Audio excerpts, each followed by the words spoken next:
Maître, vous avez fait sortir une déclaration la semaine dernière par rapport aux journalistes qu'il y a une loi qui a été votée au niveau du Parlement.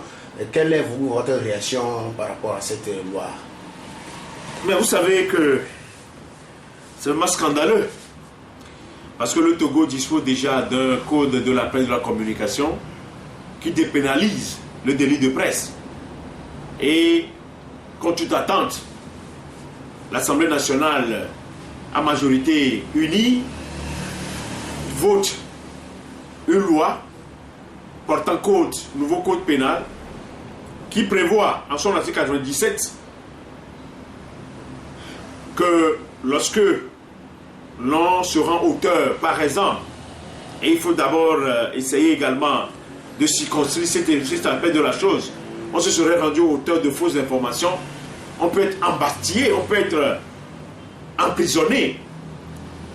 Je crois que c'est un recul terrible, parce que le code de la presse et de la communication avait été bien accueilli par le peuple togolais, et par les peuples togolais, et de l'Afrique, et même du monde entier. Mais aujourd'hui, on vote ce code pénal qui vient contrecarrer ce qui a été acquis, qui vient anéantir ce qui a été obtenu après de durs combats. Je crois qu'il y a problème. Mais tenez-vous bien, et je crois que c'est ce que les gens ont dit pour pouvoir endormir les députés. En tant que juriste et avocat, je vous dis que lorsqu'on est en face de deux lois dont l'une est de portée générale et l'autre de portée spécifique, s'il faut les appliquer, on ne peut pas les appliquer les deux. Les deux ne peuvent pas être appliqués. On doit appliquer plutôt la loi à portée spécifique. Donc aujourd'hui, normalement, quelle que soit la situation, si un journaliste venait à être poursuivi pour fausses informations, c'est le code de la presse et de la communication qu'on doit appliquer. C'est ça le principe de droit général.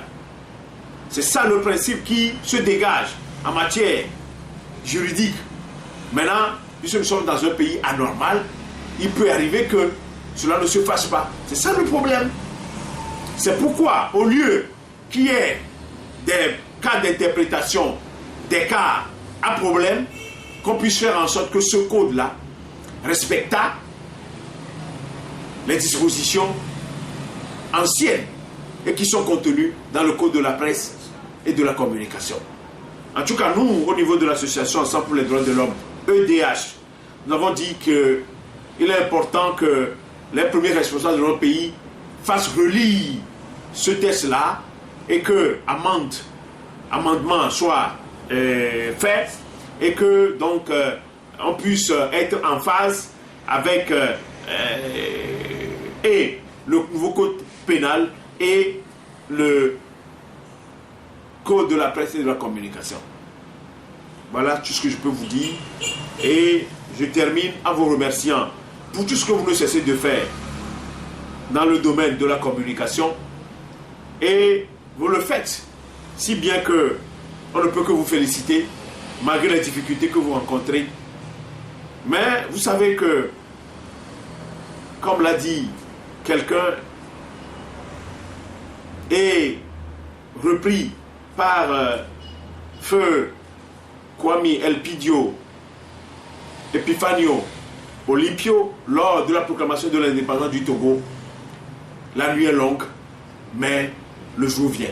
Je vous remercie.